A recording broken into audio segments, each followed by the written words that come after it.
Vivencias.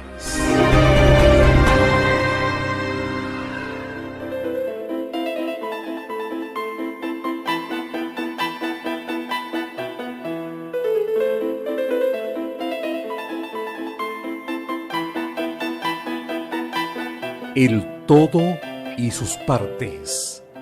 La columna de Carmen Molinas Bonilla en Vivencias.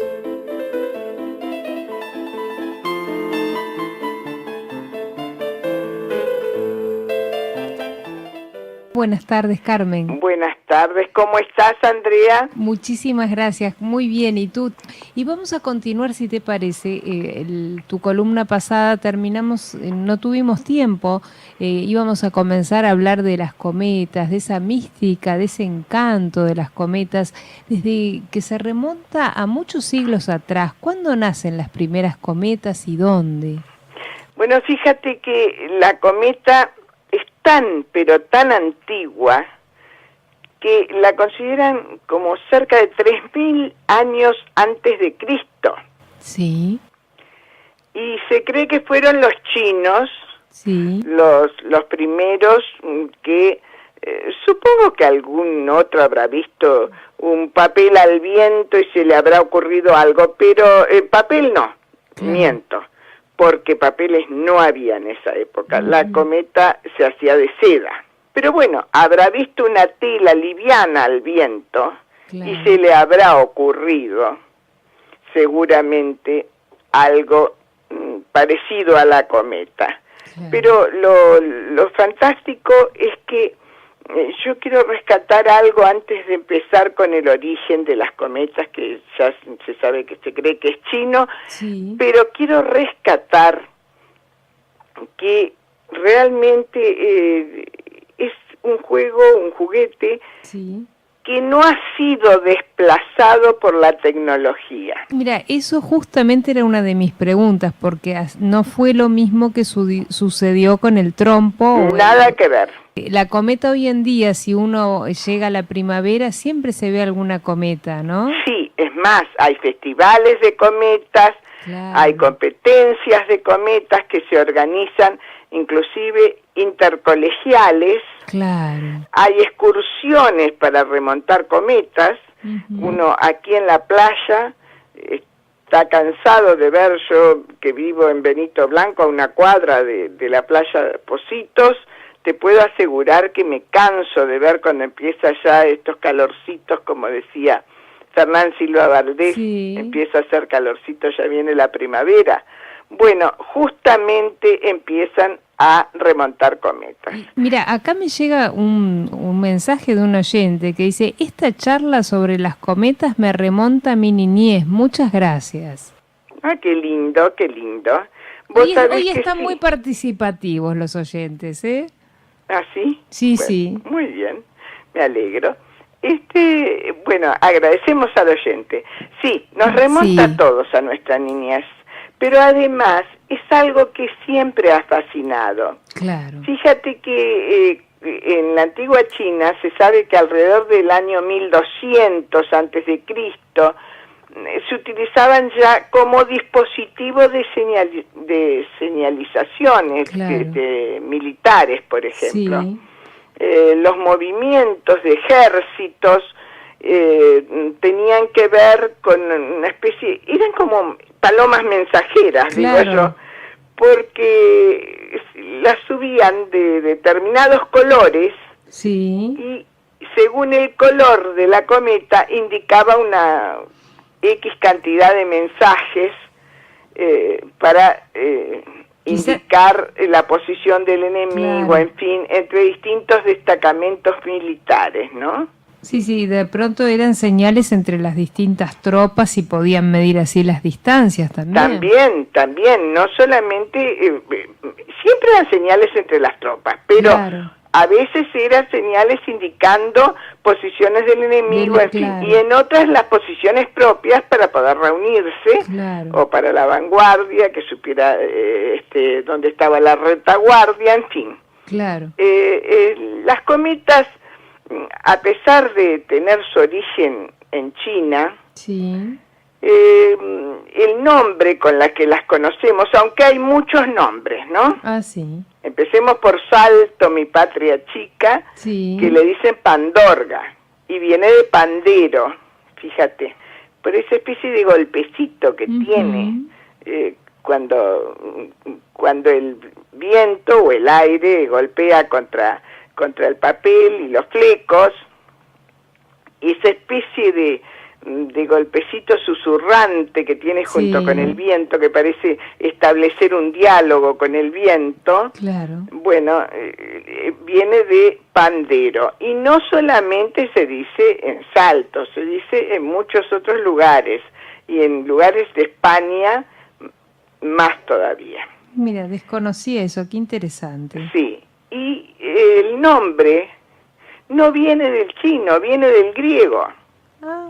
Que la palabra griega es come, con doble E al final, come. ¿Y qué significa? Cabellera. Y si uno piensa, cuando la ve volando y con los flecos largos, no todas tienen flecos, pero una gran mayoría, es como una cabellera volante, ¿verdad? Claro, claro. En algunos países tienen nombres de aves. Sí. Porque claro, como vuelan como semejante a las aves, sí. Pero a la vez están cautivas, ¿no? Claro. Firmemente retenidas por el cordel que las une con la tierra. Claro. Entonces, allá arriba en el viento, bueno, suenan los flecos, danza, la cola tiene distintas evoluciones según si es más larga, si es más corta. Claro. A raíz de las evoluciones de la cola también hay algunos países en donde se le ha llamado serpientes, pero claro, no todos son así, claro. Con forma de serpiente. Entonces, bueno, yo recuerdo que en Buenos Aires, que fue donde yo me crié, sí. ¿Sabes qué le decían? Barrilete. Ah, barrilete Y acá se le dice barrilete a un tipo de cometa especial. ¿A cuál? A una que tiene una forma como de barril, ajá, diríamos. O sea que la nombran de una manera más correcta. Claro.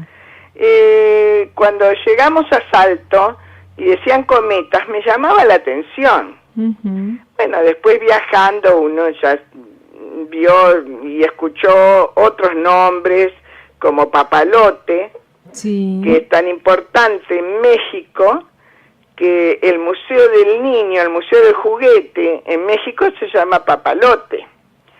Entonces, la cometa además tiene muchas, ya te digo cometa como pandorga, como... Claro, los distintos nombres. Con el nombre que sea. Para los antiguos, los que la utilizaban como ritual sí. para comunicarse con Dios, ya o con los dioses, sí. ya no era la parte militar de los chinos. En la parte, diríamos, del uso de la cometa de los chinos, era una cometa funcional materialista, por decirlo así. Claro. En cambio, en este caso, era funcional, pero a los espíritus. Era, ya trascendía, era una conversación como de las almas, claro. Pugnando por escapar de la cárcel terrestre, ¿no? Claro. Bueno, y China luego tomó eso para sí también.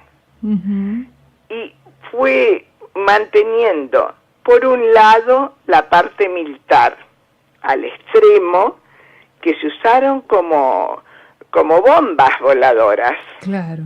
Porque las llenaban, les colocaban en la seda una cantidad X de pólvora y las arrojaban sobre el terreno enemigo. Claro. Y hay una cosa muy interesante, porque a su vez, junto con eso, tenían todo el ritual religioso de esa especie de conexión con el más allá. Claro, y ese ritual, por ejemplo, en Japón actualmente se sigue llevando a cabo, que por ejemplo, los 5 de mayo se le regala a un niño, por ejemplo, una cometa año a año, sí, al hijo de alguna pareja para que reciba la protección de los dioses. Sigue en la actualidad, eso sigue pasando en Japón. Sí, en Japón en la actualidad también, no solamente se le regala a los niños, como tú bien dices, sino que se atan cometas, sí, al frente o en la parte más alta de las casas, sí, como para alejar los malos espíritus. Claro. Y tienen algunas formas de pájaro, ¿no? Sí. Japón tiene algo especial. Japón, o sea, la cometa con forma de pájaro se inició con Mozi, que sí, era un filósofo chino, sí, que tardó 3 años de estudio, de investigación. Hizo una primera cometa de madera con forma de pájaro, claro, que sabes que pudo aguantar un día volando. ¡Qué maravilla! Hasta caer rota al suelo. Y te estoy hablando ya de 400 años antes de Cristo, ¿no? Claro, claro. A pesar de que ya estaba creada la cometa, pero él logró esa cometa con forma de pájaro. Bueno, pero luego vino, bueno, no me acuerdo ahora el nombre, de un descendiente de Mozi, sí, que ya las fue perfeccionando. Claro.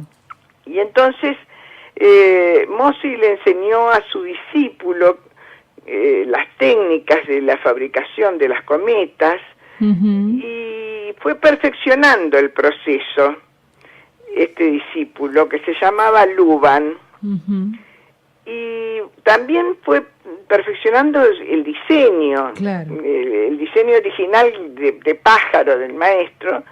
Bueno, él creó una cometa de bambú que tenía una forma de urraca, y bueno, y logró que esa urraca estuviera volando 3 días ininterrumpidos. Claro, o sea, por lo que estás diciendo, pueden haber sido influido directamente en la invención como de los planeadores, de los paracaídas, de los parapentes, capaz. Es que por supuesto que sí, al extremo, que en Estados Unidos hay un museo aeronáutico, sí, en el cual hay una cometa muy antigua, no precisamente la primera, ni la 10ª, sí, ni la 100ª cometa, una cometa muy antigua, nada más, que dice, primer objeto volador del mundo. Primer objeto volador, claro, del mundo. Porque allí está el inicio, sí, de todo lo que vino después. Claro. Inclusive los hermanos Wright, con sus aviones planeadores, bueno, hoy los parapentes, claro, todo tiene que ver con la cometa, con aquella cometa, aquel primer objeto volador del, claro, mundo, ¿no? Claro. Entonces ya no era un simple juguete.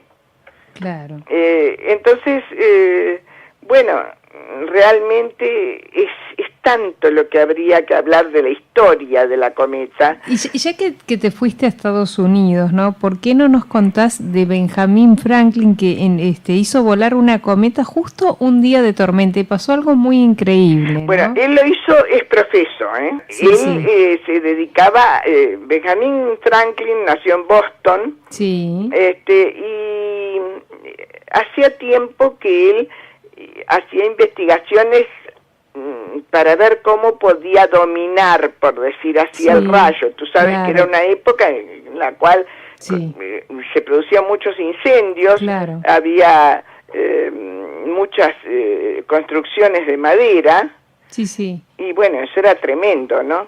Entonces él quería crear, inventar algo que dominara al rayo. Claro. Entonces comenzó de una manera, de otra, y un buen día decidió, después de que observó que la energía se concentraba especialmente en algo agudo, sí, él hizo una cometa, le colocó una punta de metal, sí, aguda, le colocó un cordel de seda, sí, y en el extremo del cordel de seda una llave, o sea, volvemos al metal. Claro, y metal también al inicio y metal al fin. era la cometa era de varillas metálicas también, me parece, Sí, ¿no? pero en especial, Sí, lo más importante para él no eran tanto las varillas metálicas, por supuesto, las hizo para ver si atraía claro. La electricidad del rayo, pero lo más importante para él era los dos extremos. Claro, el de la llave y el de la punta. Exactamente. Entonces, él, trató de esperar el día de una tormenta eléctrica muy, muy fuerte, sí, y arriesgando su vida realmente, salió a remontar la cometa, trató por todos los medios de que el cordel de seda estuviera lo más seco posible. Claro. Y logró que bajara la electricidad por ahí del rayo y sí, que desembocara en la llave, sí, sí, de metal. Ahí comprobó justamente que, que servía para controlar el rayo. Tanto es que lo llaman a Benjamin Franklin, sí, el domesticador del rayo. Claro, dio origen al pararrayo con esto, ¿no? Con este descubrimiento. Y esto tiene una fecha muy señalada, porque fue muy importante. Claro. Imagínate terminar con aquellos incendios atroces. Sí, sí. Que fue el 15 de junio de 1752. Claro. Ese experimento que Franklin llevó con éxito, porque mira que había hecho otros experimentos. Sí, sí, sí. Y lo que te quería decir es que la cometa no era de papel, era de seda. Era de seda. Porque de esa manera resistía mejor la humedad. Claro. Entonces, me parece que es algo fantástico, porque él manifestaba que al acercar la mano saltaban chispas. Claro. Y esas chispas permitieron que Franklin lograra encender alcohol. Claro. ¿Te das cuenta que eso es algo extraordinario? Uh-huh. Él publicó en The Pennsylvania Gazette el 19 de octubre de 1752 un pequeño escrito que, si querés, te lo leo. Bueno, a ver, ¿cómo no? Dice: fabriqué una pequeña cruz con 2 tiras delgadas de cedro. Los brazos de la misma deben tener la suficiente longitud como para abarcar las 4 esquinas de un pañuelo de seda extendido. Até las esquinas del pañuelo a cada uno de los extremos de la cruz, y ya tuve el cuerpo de una cometa que, convenientemente completado con una cola, una anilla y cordel, se elevara por los aires. Uh-huh. Exactamente igual a las que se confeccionan con papel, pero al ser de seda aguantaría mejor sin rasgarse. En el extremo superior del palo longitudinal de la cruz, una punta metálica fija muy afilada sobresalía un pie o más. Claro. Y en el extremo inferior del cordel, próximo a la mano, até una cinta de seda con una llave donde se unía aquel y la cinta. Claro. Esta cometa, al remontarse cuando se avistó la tormenta eléctrica, logró, acá explica que tienen que quedarse, se quedó bajo un lugar cubierto para que no se mojara la cinta de seda, y que cuando se ve el rayo, entonces salir y asomarse. Claro. Directamente, ¿no? Bueno, dice: la aguzada punta atrajo el fuego eléctrico, y a la cometa, al igual que la cuerda, quedó electrizada y las hilachas del cordel se erizaron y experimentaron la atracción de cualquier cosa que se le acercara, en este caso mis dedos, claro. Dice. Bueno, después se explica que en lo de la llave, la proximidad de la llave que se carga con ese fuego eléctrico, y con eso se pueden inflamar los alcoholes y realizar otros experimentos. Claro. Bueno, no sigo leyendo porque va a ser muy largo. Claro. La cuestión es que la cometa tiene que ver con el juego, tiene que ver con la ciencia, ya lo acabamos de ver, con las ciencias físico-naturales, claro. Tiene que ver con la filosofía. La usaban para meditar, filósofos chinos, filósofos griegos, la remontaban y la usaban para sus meditaciones. Según también algunos autores, se usaban para predecir el futuro, según hacia dónde iba la cometa. Entonces, mediante maniobras y lenguajes solo inteligibles para esas sociedades de iniciados, llamémosle filósofos o religiosos o lo que sea, con ese juego de cometa ellos veían significados de los orígenes, de los seres, de las cosas, claro.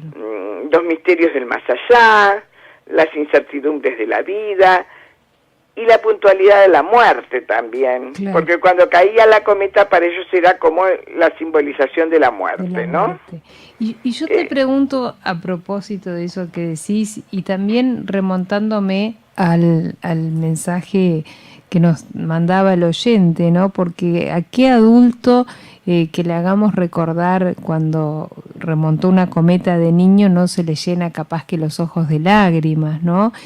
Ese remontar la cometa quizás tenga que ver con un valor afectivo, encierre un ritual en el que jugábamos con nuestros padres, con nuestros abuelos, que nos marcó, que nos dejó enseñanzas. ¿Qué significado tiene desde el punto de vista pedagógico remontar una cometa? Bueno, justamente lo que yo te decía, la cometa tiene significado en todo. Porque desde lo afectivo, emotivo, social, a lo físico, a lo filosófico, claro. Y si nos ponemos exquisitos, llegamos a que en la cometa, si es que se fabrica, no se compra hecha, sí. Participan todos los sentidos. Claro. Porque te das cuenta que participa el sentido del tacto, participa el sentido del oído, cuando van escuchando esa conversación que la cometa mantiene con el aire y sus flecos, participa naturalmente que la vista, claro. El sabor, porque fíjate que aquellos engrudos que hasta a veces medio los probaban a ver sí, si la consistencia era la adecuada o no. Para pegarse. Para pegar justamente el papel. Entonces, bueno, y la parte de la resistencia al aire también tiene que ver con la física, y el tener que correr para remontarla no solamente tiene que ver con la física, sino que ahí tiene que ver con lo psicomotriz. Claro. De manera tal que es muy completa, y además favorece la fantasía. Claro, y también la creatividad, ¿no? Por supuesto, la creatividad, la manualidad, porque es una artesanía, ¿no? Claro. Y bueno, también a veces simulan combates poniéndole filos en las colas, claro. O sea que también la agresividad se descarga allí. Sí, y hay veces, viste, que los niños, lo habrás visto en Mil Cometas, también remontan a sus personajes, a sus ídolos, a sus personajes preferidos, están simbolizados en esa cometa, sí, ¿no? Sí, esas generalmente son las que se compran. Claro. Pero fíjate que en Japón, cada aldea tiene un animal o una figura determinada. Por lo general son animales, pero en algunos casos son estrellas y en otros flores, las formas de las cometas. Entonces se hacen competencias interaldeanas. Claro. Y a veces son 50 personas que tienen que ir a remontar la cometa, porque son enormes cometas. Son de tamaños. Tienen que hacer un tinglado gigantesco, claro, para poder sostenerla y luego entre todos correr a la vez. Hay que tener una disciplina absoluta para eso. Nos estás dando unas ideas aquí que capaz que podríamos convocar a que se haga una gran cometa, ¿no? Y remontarla. Hay trenes de cometas, cosas que acá en general no se ven. Claro. Trenes de cometas es una experiencia maravillosa verlos en el aire. Trenes de cometas. Te digo que los trenes de cometas han llegado a sostener un hombre 3 horas en el aire. Qué increíble. ¿Y eso dónde ocurrió? En Japón. En Japón. Tanto tenemos para copiar, ¿no, Carmen? Tanto tenemos para copiar, para recrear, claro, para aprender. Bueno, yo te digo que a los que van a Washington les recomiendo que vayan al Museo Nacional Aeroespacial, para que vean esa cometa china, que es el vehículo de vuelo más antiguo del mundo, ¿no? Claro, claro. Pero lo que es muy interesante es que de China, en un principio, solamente para ocio, para diversión, sí, la utilizaban las clases altas. Ajá. Estaba prohibido. Al pueblo ni se le ocurría remontar una cometa, porque además había que saber escribir, porque mandaban mensajes. Tú recordarás, claro, que nosotros también cuando éramos niños mandábamos mensajes por la cometa, claro, por el hilo de la cometa. Y bueno, así hay tantos cuentos donde las cometas tienen papel protagonista, ¿no? Claro. Porque con los mensajes, con las formas en las cuales iba nuestra fantasía viajando con la, claro, cometa, claro, y algunos especialistas en folclore chino dice que también se conmemoraban a sus difuntos enviándoles mensajes por las cometas. Claro. Y por eso, viste que ellos le dan mucha importancia a los periodos climáticos del año, ¿no? Sí. Y entonces, a principios del mes de abril, que estamos bien, sí, cerquita, ellos consideran que hay un periodo de tiempo corto, sí, en que la puerta de los espíritus del cielo queda abierta y que la gente puede transmitir mediante las cometas sus pensamientos, sus recuerdos a familiares fallecidos, claro, a gente querida. Y entonces ellos, cuando llega lo que le llaman la fiesta de la claridad pura, sí, la fiesta de la claridad pura viene a ser como el día de todos los santos nuestros. Sí, y ahí es cuando se hace ese festejo de las cometas. Sí, y las hacen volar, tanto de día como de noche. Qué increíble, ¿no? Y cuando lo hacen por la noche, les cuelgan farolitos de diversos colores, que esos farolitos ellos le llaman los faroles de los dioses. Claro. Y los tratan de asemejar a estrellas, como para que sean así, que destellen en el cielo, ¿no? Claro. Es algo muy, muy simpático por un lado, y por el otro lado muy emotivo, Claro. Y que llega a las vivencias ancestrales de cada uno. Claro, y eso que siempre estamos desde tu columna rescatando el ritual del juego, ¿no? Claro, es que el juego es el archivista de la humanidad. Uh-huh. Y entonces no lo digo yo, lo decía Chateau en su Psicología del Juego, ¿no? Que es un libro que recomiendo mucho y que tuve la suerte de tener que estudiarlo cuando hice psicopedagogía. Claro. Ahora, hay algo que quiero decirte. Sí, decime. Si una cometa de X persona caía, esa persona no se preocupaba porque, bueno, caía y con eso caía toda la mala suerte, con eso se imaginaba que ahí se perdía junto con la cometa todas las cosas malas que le podían suceder.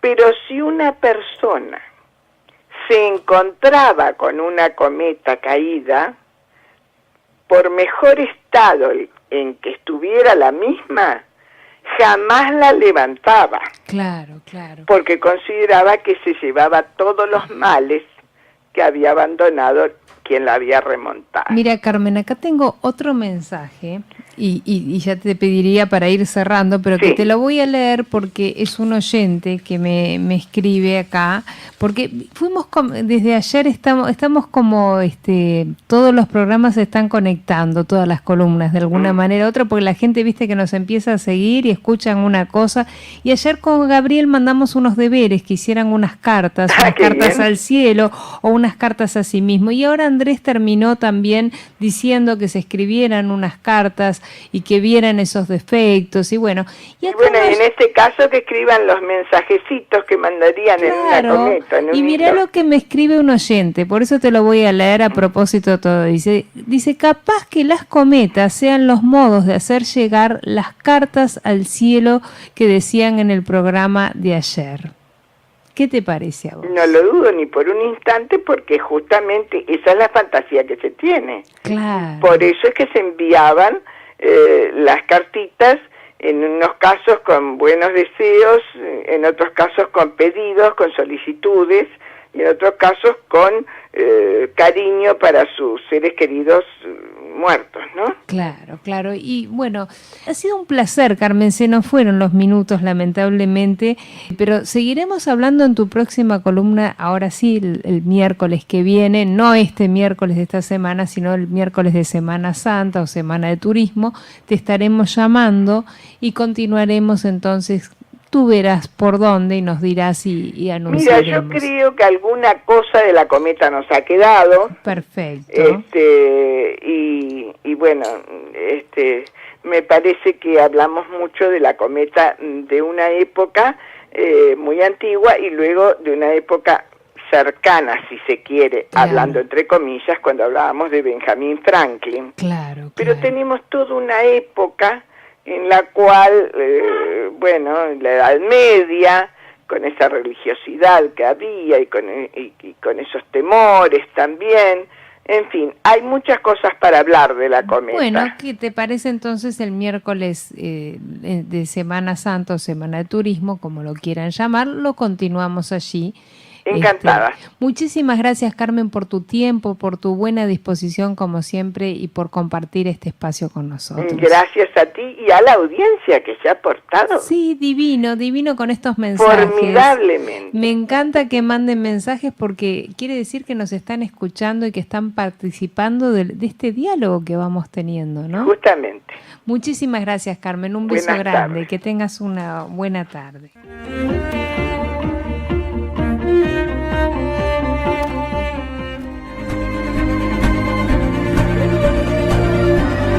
Vivencias.